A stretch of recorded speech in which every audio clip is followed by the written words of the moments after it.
እንዴት ዋልክ? ሁሉ አማን፣ ሁሉ መልካም። አድማጮቻችን ይጠብቁናል። በሪቪው ሰዓታችን ላይ እንገኛለን። አጋማሻችን ላይ እንደተለመደው በሶሻል ሚዲያችን ጭምር የቀጥታ ስርጭት እያከናወንን ነው። ኤፍሬም የማን ኦፊሻል ላይ የባልደረባይ ፍቅር ይልቃል ዩቲዩብ ቻናልም የትሪቡን ስፖርት አበይት ጉዳይ እንደወጣን ይሄው ያነሳናቸው ሀሳቦች የሚጫኑ ይሆናል። በፌስቡክ ገጻችን ከግማሽ ሚሊዮን በላይ ተከታይ ደርሰናል። በአጭሩ በቲክቶክ ቻናላችን እንደዚሁ ሰፊ ተደራሽነት ላይ እንገኛለን። ሶሻል ሚዲያ ፕላትፎርሞቻችን ላይ ዘመኑን ተከትለን አለን ለማለት ነው። ካሪክ የዩናይትድ ሪል ቦስ ለመሆን የመጨረሻው ምዕራፍ ላይ ይገኛል። ዩናይትድ የሚያዋጣውን መርጧል። ከዛ ውጪ ሲቲ በጫናው ቀጥሏል። አርሰናል አሁንም የመጨረሻዎቹን ግዳጆች መፈጸም ይጠበቅበታል። እስካልተጠናቀቀ የሚታመን ነገር የለም። የካይ ዎከሩ ፉከራ እንላለን። ጆዜ ለማድሪድ ጫና ፍቅር እንግዲህ በጣም በርካታ ርዕሰ ጉዳዮችን ነው እያነሳን ያለ ነው። ከጆዜ ወይ ከማንቸስተር ሲቲ እንጀምር መሰለኝ። በተለይ ፕሪሚየር ሊጉ በጣም የታይትል ሬሱ በጣም ወደ መጨረሻው ፉክክር ወደ መጨረሻው ምዕራፍ እየተሸጋገረ ይገኛል። ማንቸስተር ሲቲ 6 ጎሎችን በሁለት ጨዋታዎች ማስቆጠሩን ተከትሎ አሁን የጎል አድቫንቴጁን ብልጫውን ወስዷል። ኤፍሬም አቻ ውጤት ከእንግዲህ ለአርሰናል የሚፈቀድ አይደለም። ማንቸስተር ሲቲ ከሁለት ጨዋታዎች አንዱን አቻም ከተሸነፈ ወይም አቻ ከወጣ ደግሞ እንደዚሁ ለአርሰናል ሳይጫወትም ጭምር እድሉን የሚያስረክብበት እድል አለና ሁለቱም ቡድኖች ለአርሰናል እጣ ፈንታው በማሸነፍ መወሰን ለማንቸስተር ሲቲ አርሰናልን ነጥብ መጣል መጠበቅ ነውና ሲቲ 3-0 በሆነ ውጤት ክሪስታል ፓላስን ኢትሃድ ላይ ያሸንፏል። በእርግጥ በዚህ ሳምንት መጨረሻ ላይ የኤፍኤ ካፕ ፍጻሜ ጨዋታ አላቸው ከቼልሲ ጋር። ከዛም ጋር በተያያዘ መሰረታዊ የሚባሉ የተጫዋቾች ሮቴሽን አድርጎ ነበር የገባው። ጨዋታውን በጣም ተቆጣጥሮ ነው የተጫወተው። ነገር ግን ያው በክሪስታል ፓላስ በኩል አርሰናሎች ተስፋ ያደረጉት ነገር ብዙ አልታየም። በእርግጥ ራሱ ክሪስታል ፓላስ በታሪኩ እጅግ ወሳኝ የሆነ የአውሮፓ የፍጻሜ ጨዋታ ነው። በኮንፈረንስ ሊግ የፍጻሜ ተፋላሚ አርሰናልንና ሲቲን የሚገጥም እጣ ፈንታው የሁለቱ ቡድኖች እጣ ፈንታ የሚያርፍበት ቡድን ሆኗል።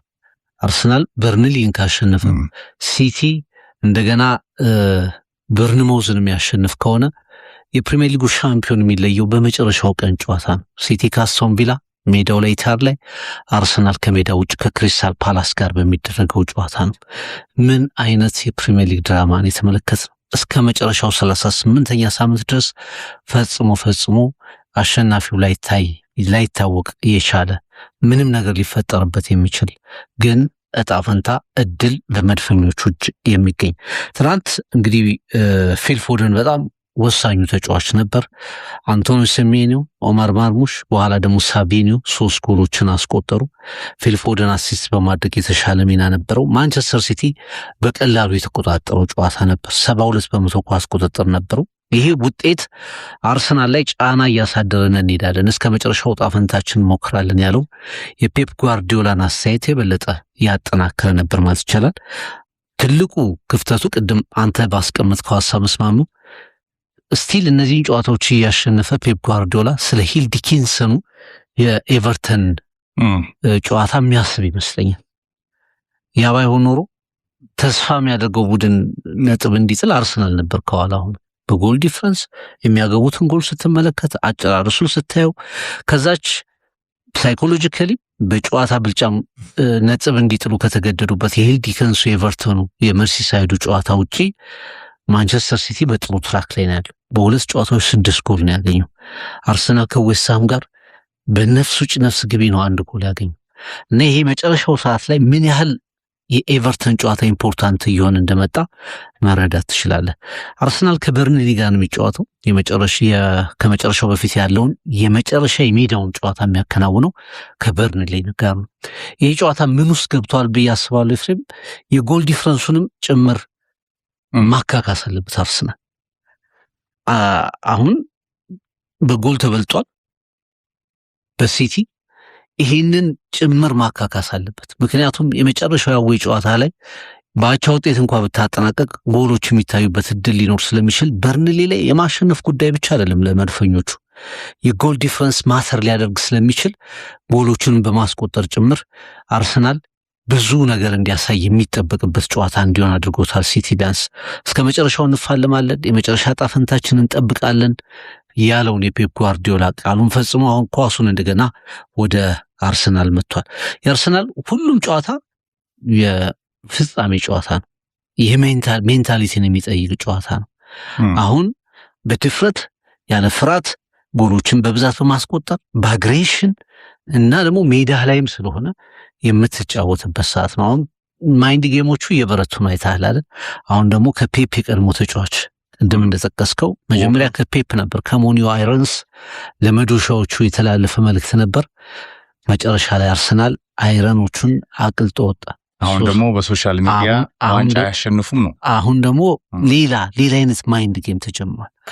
የሲቲ የዋንጫ እድል ገና ነው አለ አሁንም አልሞተም፣ እድላችን በእጃችን ነው ሲል አርሰናል ቀጣይ ጨዋታዎችን ዶፕ እንዲያደርግ ጫና መፍጠር ነው። የቀድሞ ተጫዋቹ ካይል ዎከር በበርንሊ በኩል ቀላል ተጋጣሚ አንሆንም ብሏል። እኔ አንዳንዴ ቡድኑ ሁሉም ቡድን አርሰናልን ይፈራል፣ በርንሊ ግን አይፈራም አለ። ለዚህ ነው 19ኛ ከአራት ጨዋታ በፊት ከ5 ጨዋታ በፊት ወርዷል ቡድኑ 19ኛ ነው የፕሪሚየር ሊግ ደረጃ ሰንጠረዥ ላይ እና አንዳንዴ አይፈራ ነው 19ኛ የቀድሞ ማለት ባለውለታውን ለማስደሰት የተነገረ ነገር ነው የሚመስለውና ይሄ አሁን ይሄ ታይፕ ለመድፈኞቹ ሲቲ ለምን 12-0 አያሸንፍም የራሱን ጨዋታ? አርሰናል እስካልተሸነፈ ድረስ አቻ እስካልወጣ ድረስ ምንም ማተራያድ። ዋናው ነገር ምንድነው? አርሰናል የማይገኝ እድል በእጁ ገብቷል። ማሸነፍ የራስን ጨዋታ መደምደም 180 ደቂቃ የመጨረሻውን ኮሚትመንት ማሳየት ካራክተር የምታሳይበት ታይም ነው። 12 ያግባ ሲቲ በሁለቱም ጨዋታዎች ላይ በድምሩ 12-13 ጎል ያግባ። አርሰናል 1-0 ማሸነፍ ይበቃዋል። ስለዚህ የማሸነፍ ሜንታሊቲ በሚቀጥሉት ጨዋታዎች ላይ ከያዙ መድፈኞቹ ከ2 ዓመታት በኋላ ሻምፒዮን ይሆናሉ። ማይንድ ጌሙ ግን ቀጥሏል። ያው ለሲቲ ዋጋ መስጠት ያስፈልጋል። ለፉክክሩ መጦስ ጋርዲዮላ ይህንን ዋንጫ እንዴት እንደፈለገው ገና 1 ዓመት እኮ ሌላ ቀረ ያለው ግን ቢሳካለት ለማሬስካ ሰጥቶ ለመሸኘቱ ላይ የፈለገ ይመስላል። በድል ልክ እንደ ፈርጉሰን። ምክንያቱም በሊግ ታይትል ሰውየው 1 ዋንጫ ይበልጡታል። በሊግ ታይትል እሱ በላሊጋ በቡንደስሊጋ እና በፕሪሚየር ሊግ 12 የሊግ ታይትል አለው። ፈርጊ 13 የሊግ ታይትል አላቸው። ሞዴሉ ሁላ እሳቸው ናቸው። የብሪቲሽ እግር ኳስ ሞዴል እሳቸው ናቸው። አሁን ደግሞ ጋርዲዮላ ማስተር ሆኖ መጥቷል። ፍቅር የማንቸስተር የቅርብ ጎረቤት ነው። በአንድ ወቅት ነው ኢዚ ኔበርስ የሚባል ጩኸታም ጎረቤት የሚባል፣ አሁን ግን ጮሆ ብቻ ያልቀረ የከተማው ገናና ሆኗል። ፍቅር የከተማው ታላቅ ሆኗል። ድንበር ተሻጋሪ ተጽዕኖን በዩናይትድ ኪንግደም አንጥቶ አሁን የአውሮፓ እግር ኳስ ላይም ታላቁ ቡድን ሆኗል። ቢኮዝ ኦፍ ጋርዲዮላ እና የሼክ መንሱር ቤን ዛይድ ረብጣ $1 ቢሊዮን። ይሄ ምንም ጥርጥር የለውም የሲቲ ከፍታ ምልክቶች ናቸው። ጋርዲዮላ ግን ይህንን ዋንጫ በጣም አጥብቆ ሲፈልገው 6 ያላሸነፈ ይመስላል። ከዛ የዌምብሌይ ወደ ዌምብሌይ ታናል ሲገባ ከዛ የኤፍኤ ካፕ መርሃ ግብር ጋር በተያያዘ አንድ የአርሰናል ደጋፊ ተውልን እስከ ማለት ደርሷል እኮ። ተውልን እንጂ በቃ ማለት አንተ ብርቅህ አይደለም ደጋግማ አሸንፈዋል። ከዛ በኋላ አልሰማ ብሎ ሲሻገር እስከ መሳደብ ደርሶ ነበረ። አርሰናል በቃ ረብሸህናል ነው የአርሰናል ደጋፊዎች። ይሄ የአርሰናል ደጋፊ በቃ እንቅልፍ አሳጥተህናል፣ ለአርሰናል ዲዘርቭ ያደርጋል ነው ምኞቱ ነው። ክለቡን ስለሚወድ ነው መድፉ።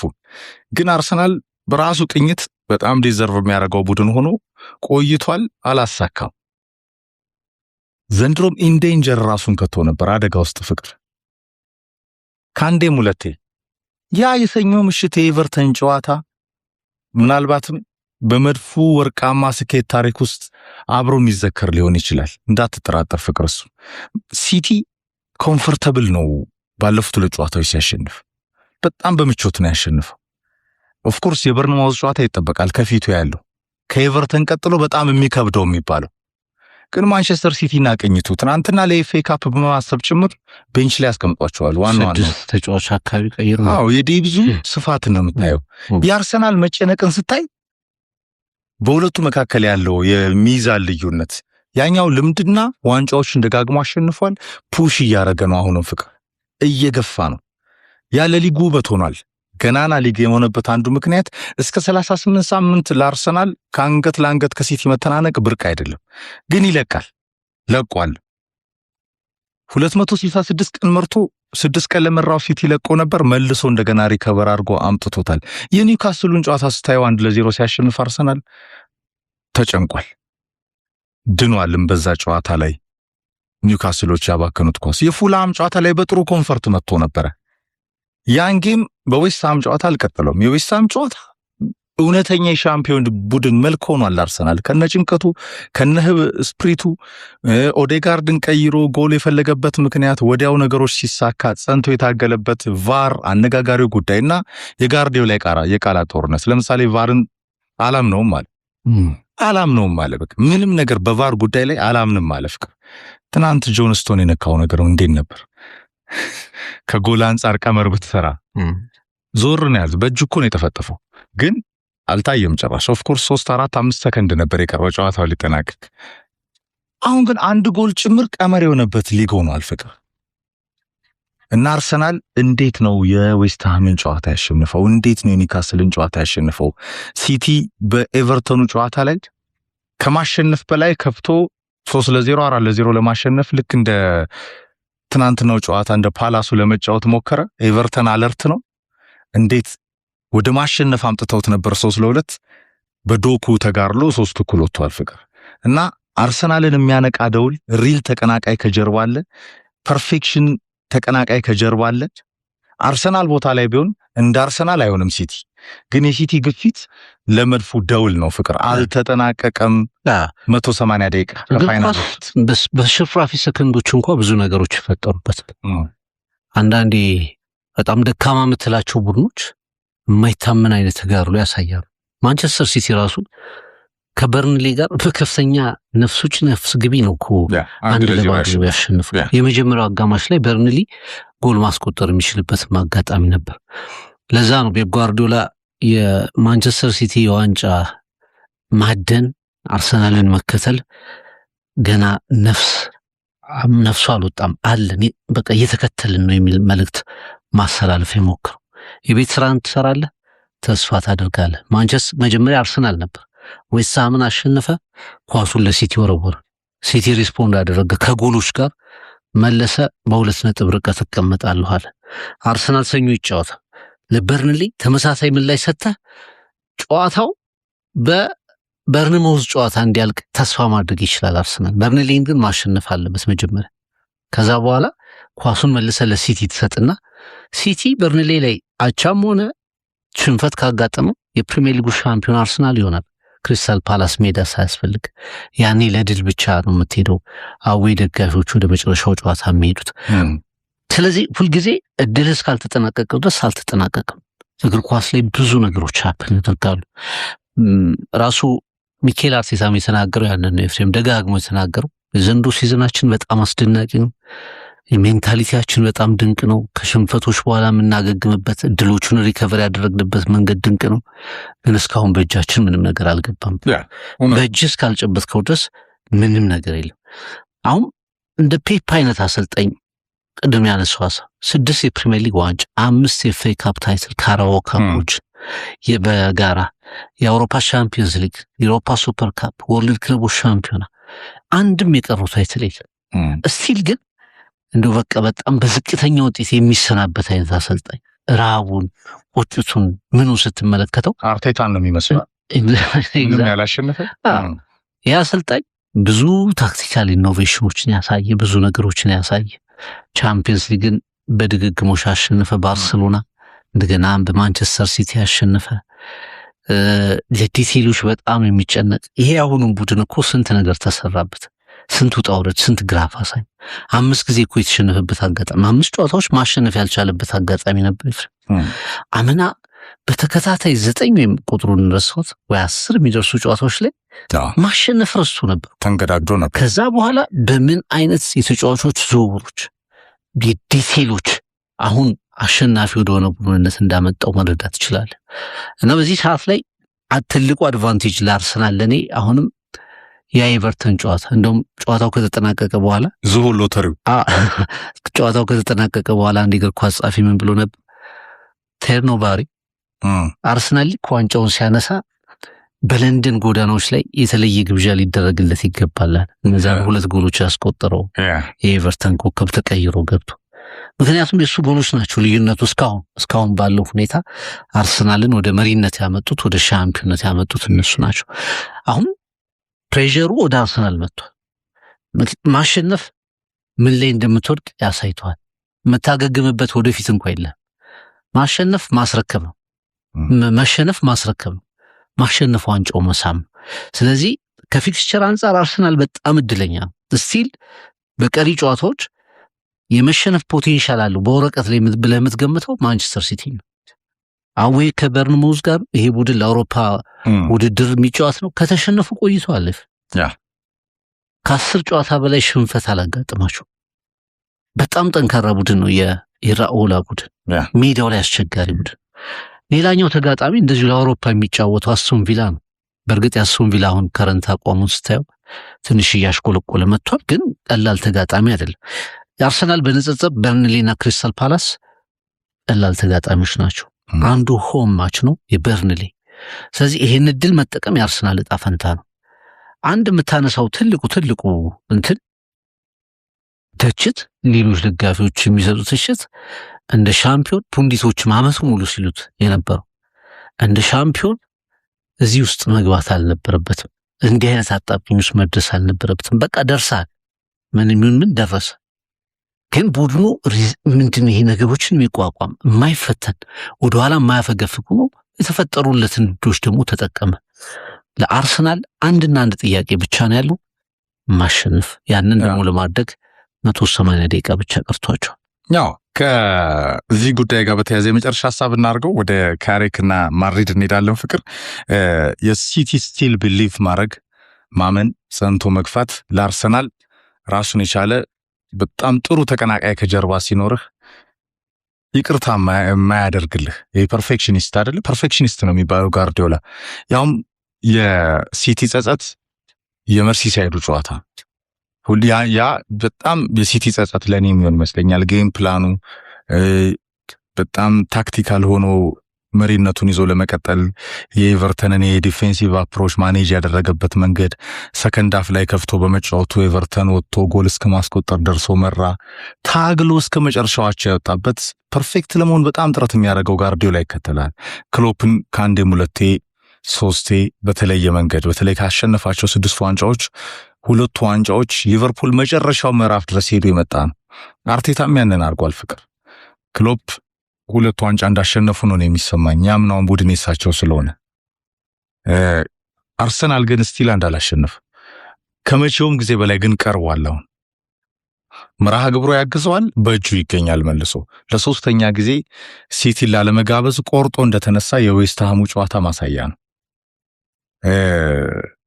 ቫርን አላምነውም መልስ ይመስለኛል እኮ ለአርሰናል ሪያክሽን አይደለ?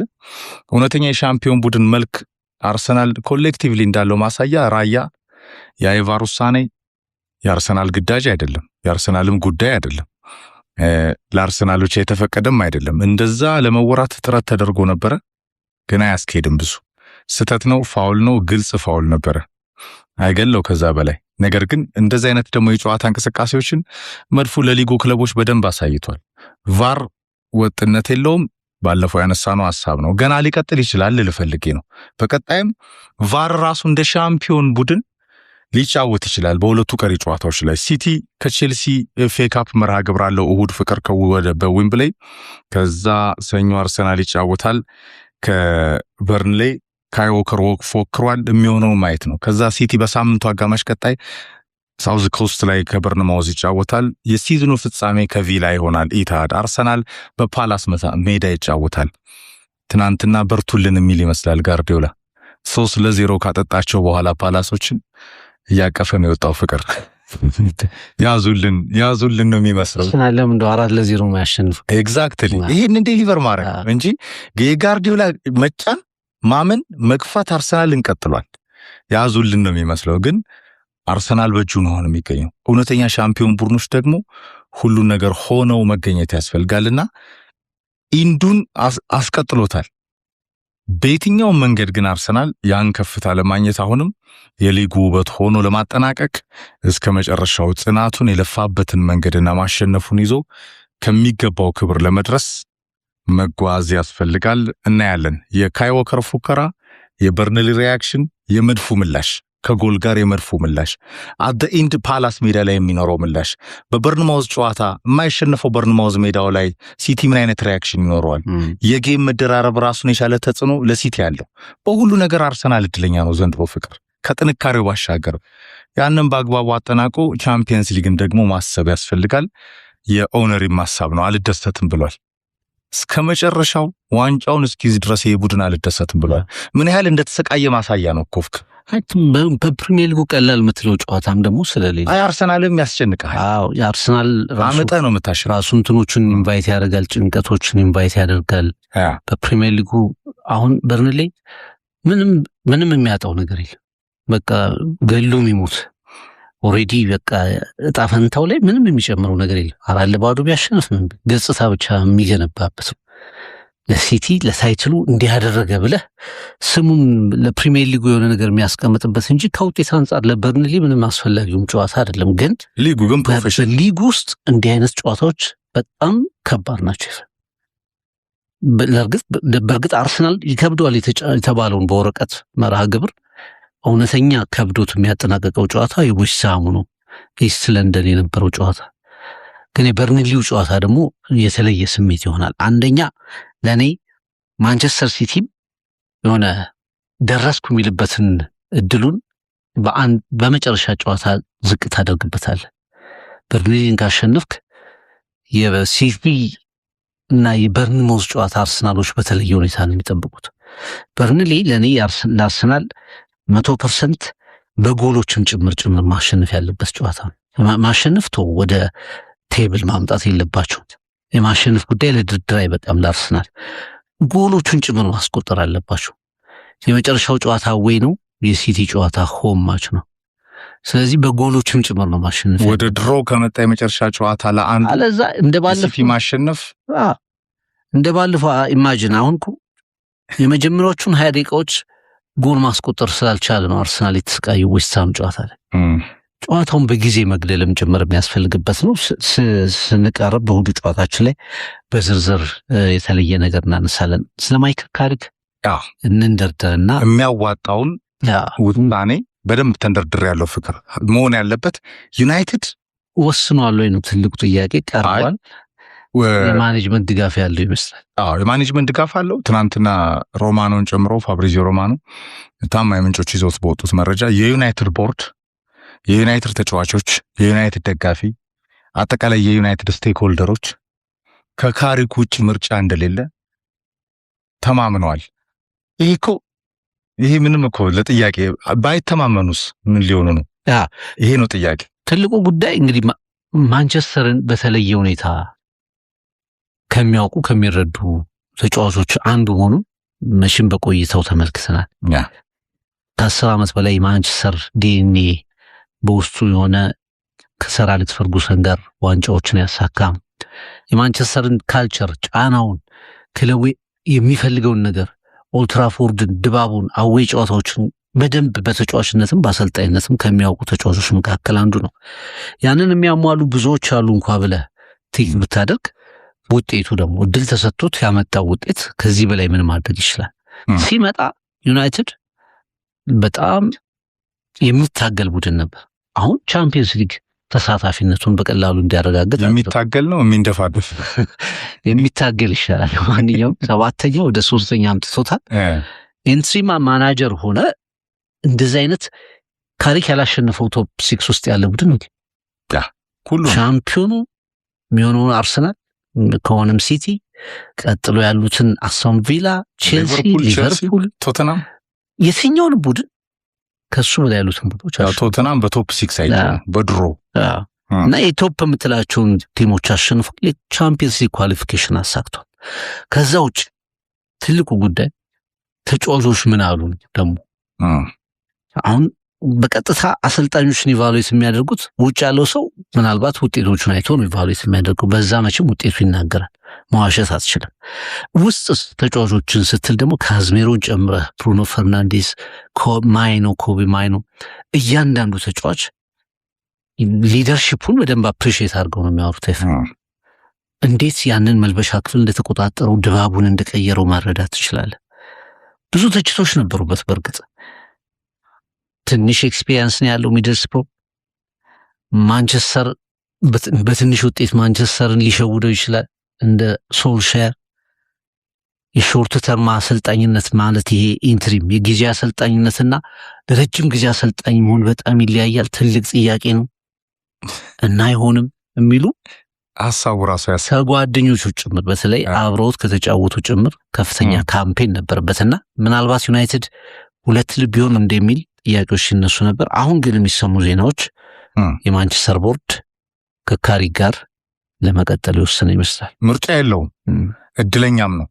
ይሄ ዩናይትድ ላይ በጭካኔ ሲወስን የከረመ ነጋዴ አስተዳደር ከየጥጋ ጥጓ አሰልጣኞችን በማምጣት የተጫዋቾችን ፍሪዝ በማድረግ ዩናይትድ ቀለሙን በማጣቱ ከዲኤንኤ ወጥቶ በጣም ይሄ በየጌሙ የሚቸገር ቡድን ሆኖ ቅርጹን ያጣ ሆኖ መሳቂያ መሳለቂያ ሆኖ ነበር። ያለፉት 4 ወራት ታሪክ ግን ዩናይትድ ህይወቱ ተቀይሯል፣ ወደ ከፍታው መጥቷል። አሁን ለዚህ አዋርድ ማድረግ ኤንሪኬ ከሌለ በዩናይትድ ስም የሚመጥነው ሉዊስ ኤንሪኬ ነው ወይ ካርሊቶ ናቸው። አሸንፈው ሆነው ከፍ ያለ ፐርሰናሊቲ ያላቸው አይገኙም እነዚህ አሰልጣኞች። ፍቅር ፕሮጀክታቸውም ዲፈረንት ነው። አሁን ያሉበትም ሌቭል ሌላ ዓለም ላይ ናቸው። ፔዤም ካርሊቶን በብራዚል ፍቅር ከሌላ ሚሽን ጋር ናቸው። በተለይ ኤንሪኬ ደግሞ በጣም የሚያጓጓ አሰልጣኝ ነው። ግን ፓሪዚያኑ በቀላሉ የሚለቁት አይደለም። እሱም ተመችቶታል ፍቅር ከዚህ ጎልደን ከሚባል ስብስብ ጋር የአውሮፓ እግር ኳስ ዶሚናንስን ለማሳየት እየጣረ ነው። ማድሪድ 3 አሰርቷል በአውሮፓ ቻምፒየንስ ሊግ ከዚዳን ጋር። የናስር አልካሊፋ ምኞት እሱ ነው። የደገመ ክለብ እኮ የለም። የደገመ ክለብ ባክ ቱ ባክ ያሸነፈ የለም ከማድሪዶች። አሁን ፔዥያንን ለማድረግ አልፎ 3ኛም ለማድረግ 3 ለመስራት ይህ ስኳድ ይቅርብ ነው አይደል? በአውሮፓ ላይ አልፎ አርሰናል ረሳው። ኳሊቲ ቡድን በሚዛን ላይ በማስቀመጥ ገባ። ከፈተናው ፊት አርሰናል አለ፣ ተጋፋጩ አርሰናል ነው። ግን ፔዤና ስኳዱ አምና ያሸነፈው ቡድን ደብዙ የነ ቪቲኒያ የእድሜ ሌቭል ስታይ፣ ቻው ኔቬስን ጨምሮ የነ ማርኪኒዮስ ሊደርሺፕ ኳሊቲን ስታይ፣ ዶናሩማን ፈጥኖ የተካበት መንገድ ስታይ፣ ፍሬንች ሊግ 1 ላይ ያለው ዶሚናንስ እና አውሮፓ ላይ በዛው ቀለም የቀጠለ ቡድን መሆኑ 2 3 4 ዓመት የምትለው ነው ለዶሚናንሱ። አርሰናል ለምሳሌ ከዋንጫ ከርሱ ውጪ ዋንጫ ካሸነፈም በኋላ የዚህ ቡድን ዴብስ እና ስኳድ ሊጨመሩ ከሚችሉ ተጫዋቾች እንደ ክቫራም በለው ወይ አልቫሬዝ በለው ፍቅር እንደዚህ አይነት ተጫዋቾች ከመጡ አሁን አልቫሬዝን እኮ ፔዤ መፈልጋለሁ አለ። አርሰናል 3 4 ዓመት በዶሚናንሱ ለመቀጠል የሚችል ኃይል አለው፣ ፖቴንሻል አለው። የእድሜ ሌቭላቸውን ስታይ የተጫዋቾቹ ጥራትንና ኮምፒቲቲቭ ቡድን ከመሆኑ አንጻር ከአርቴታ ኳሊቲ ጋር ዋንጫውን ግን መጀመሪያ ይመልስ ነው ጥያቄ። ዩናይትድ ቤትም ካሪክ የፈጸመው መደላደል ቀጣይ ዓመት ላይ ሊፈርስ ይችላል። እሱ በእግር ኳስ በምታሳየው በየጊዜው በምታሳየው ፐርፎርማንስ ላይ የሚመዘን ነው እግር ኳስ ፍቅር። ገና ነገን በስጋት አጠብቅ።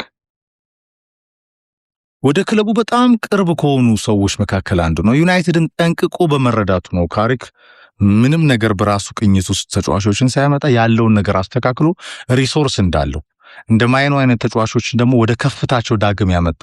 እንግሊዝያን ቆመው አጨብጭበዋል፣ ያጨበጭባሉ ገና ለእንግሊዝ ብሔራዊ ቡድን ለቶማስ ቱሄል ቡድንም። ማይኖ እኮ ከዓለም ዋንጫ ስኳድ ውጪ ሊሆኑ ላይችል ነበር ፍቅር። ይህንን የመሰለ ድንቅ ታለንት በቃ የስፔን ብሔራዊ ቡድን ታውሮበት እኮ ላሚን ያማልና ታለንቱን ፍሪዝ ማድረግ በለው እኮ ማይኖን ለእንግሊዝ ፍሪዝ ማድረግ። ይህንን በድፍረት ያደረገ አሰልጣኝ እኮ አሁንም ፖርቹጋል ውስጥ በህይወት አለ እና የማንቸስተር ዩናይትድ ምርጫው ካሪክ መሆኑ ቾይዝ የለውም። የሚያዋጣው ለመወሰን ጫፍ ደርሷል። ዩናይትድ በቀጣይ የሚለውን ካሪክ ከፐርፎርማንሱ ጋር ከፕሮጀክቱ ጋር በሚያሳየው ውስጥ ይመዘናል እንጂ ፍቅር ገና ወደፊት አይሳካለትም ብለህ ስኬቱን መካድ የለብህ። አሁኑ ደግሞ ውሳኔውን ማቀጨጭ የለብህ። አንድ እሱ፣ ሁለት ለሰውየው መስጠት የሚገባህን ክሬዲት መንፈግ የለብህ። ልክ ሶልሻየር ያጋጥመው ነገር ያጋጥመዋል ለመናገር አትችልም። ሊያጋጥመው ይችላል ላያጋጥመው ይችላል ማየት ነው 50-50 ነው። ግን የሰራቸው ስራዎች ያስተካከላቸው ነገሮች ለቋሚ አሰልጣኝነት ላዋርዱ ያበቁታል ያበቁት ጥያቄ ምልክት ውስጥ አይገባም።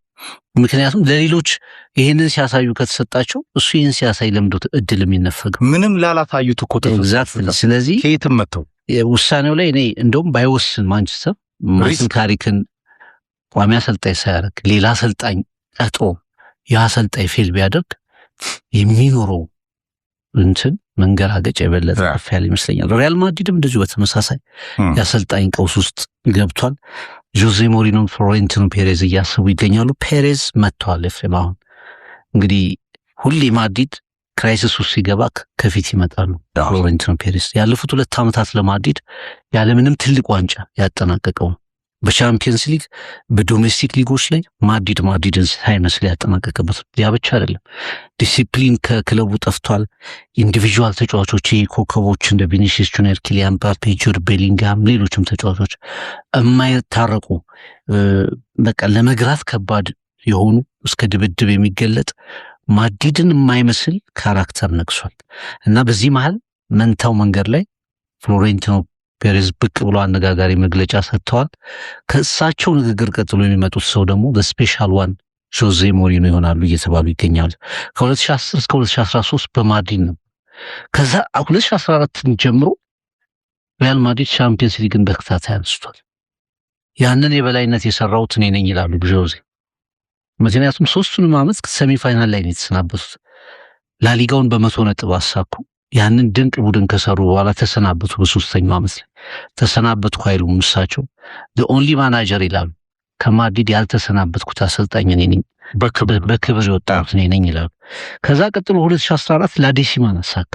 ካርሊቶ አሰልጣኙ የማድሪድ መስተካከል ከፍታ መጣ እና መደላድሉን የሰራሁት ያኔ እኔ ነኝ ይላሉ። በባርሰሎና ሲቸገር ማድሪድ ቀውሱ ሲገባ መደላድሉን በ3 ዓመት ውስጥ የሰራሁት እኔ ነኝ ይላሉ። ሞድሪች አሁንስ ትክክለኛ ሰዓት ይመስላል። ሞሪኖ 2010 ላይ ሲመጡ የነበረበት ድባብ ላይ ይገኛል። ማድሪድ ምንም ዋንጫ፣ የባርሰሎና የበላይነት፣ ለዛውም የባርሰሎና ደካማ ባርሰሎና ፋይናንሻሊ በተለይ ፍሬም በጣም እየተመታ ያለ ተጫዋቾቹን ከተለያዩ ክለቦች በውሰትም ጭምር እየወሰደ ያሉትን ታዳጊዎች እያጠናከረ በሃንሲ ፊሊክ ብቃት አመራር ብቃት ዶሚኔት ያደረገ ቡድን ነው እንጂ የባርሰሎና ጠንካራው ቡድን እንኳን አይደለም። በዚህ ቡድን ባለፉት 2 ዓመታት ማድሪድ ተደቁሷል። ኤል ክላሲኮ ባለ ቁጥር ባርሰሎና ዶሚኔት ያደርጋልና ጆዜ ሳንቲያጎ በርናባው በር ላይ ቆመዋል። የባርሴሎና አስተርጓሚ ነበሩ በአንድ ወቅት 90ዎቹ ላይ ከጋርዲዮላ ተጫዋች በነበረበት ሰዓት ከሮብሰን ጋር ባርሴሎና ቤቱንም ጓዳውን ያውቁታል። ማድሪድን ያኔ ሲይዙ ለመጀመሪያ ላይ ሲይዙ እና ፉክክሩ ሲጦስ የኤል ክላሲኮ ቅመም ናቸው። አሁን ፔሬዝ ማድሪድ በጣም ፓወርፉል ስለሆነ ነው ዓለም የሚጠላው ይላሉ። በጣም ፓወርፉል ነው፣ እውነት ነው፣ ምንም ጥርጥር የለውም። ዘ ቲም ኦፍ ድሪምስ ነው። ያለፉት 2 ዓመታት ግን ዳዴ ብሏል። የማድሪድ ቀለም አይደለም፣ ማድሪድ ከፍታው አይደለም። በሚደባደቡ ተጫዋቾች ማድሪድ አይታወቅም። ለማድሪድ መጫወት በሚመኙ ተጫዋቾች ነው ማድሪድ የሚታወቀው። ኮከቦችን ሁላ ለማስፈረም የተጣፈ ህግ ያለው የሚመስል ቡድን ነው እንጂ ወደ ፋይት ክለብ አይቀየርም። ማድሪድ ነጩ መለያ አይደለም እና ጆዜ ባርሴሎናን በመንቆር ይታወቃሉ አይደል?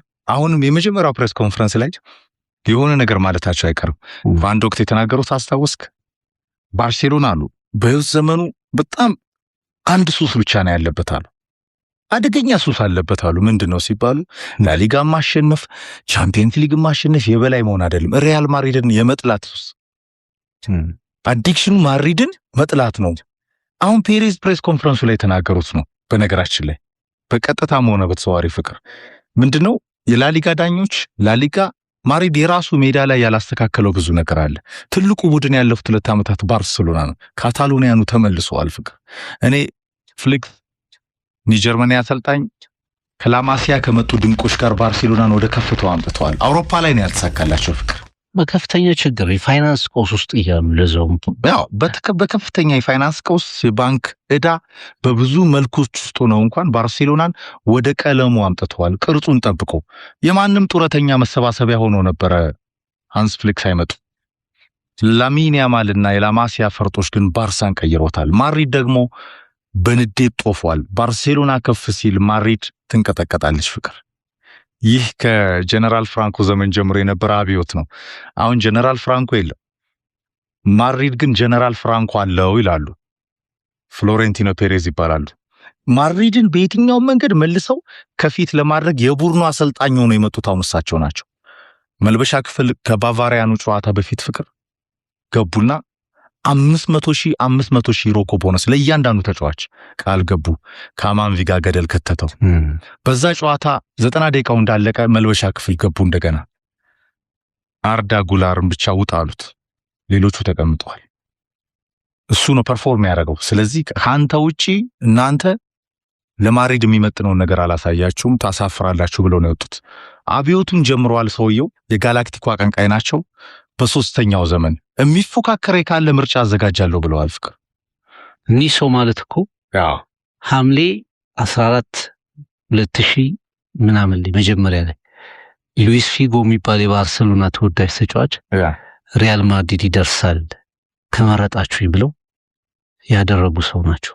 ላሚን ያማል እንዳይሉ ሊያደርጉት ይችላል። ያማል ግን በክፍት ፓራዱ ላይ ማድሪዲስታ ስላልሆንኩ በጣም ደስተኛ ነኝ ብሏል። ፍቅር አሉ እንዲህ አይነት ተጫዋቾች። እኔ ማድሪዲስታ ስላልሆንኩ ብሏል። ከፍልስጤም ባንዲራ ጋርም ታይቷል። ፍቅር ላሚን ያማል በጣም ባርሴሎና የወቅቱ የስፔን እግር ኳስ ኃያል ነው፣ የአውሮፓ ግን አይደለም። ትልቁ ክለብ ሪያል ማድሪድ ግን ሪሶርስ አለው። ፍቅር ቡድን ነው መሆን ያልቻለው። ቡድን የሚሰሩት አብዮተኛ ዘ ስፔሻል ዋን ጆዜ ሞሪኒዮ ደግሞ ሚዲያውንም መልበሻ ክፍሉንም ኢጎውንም ለመቆጣጠር በርናባው ደጃፍ ላይ ናቸው። ይገባሉ፣ ይሳይሉ፣ ይገባሉ እንዳትጠራጠር። ፔሬዝ ካሉ እናጠናቃሹ። ከልብ እናመሰግናለን።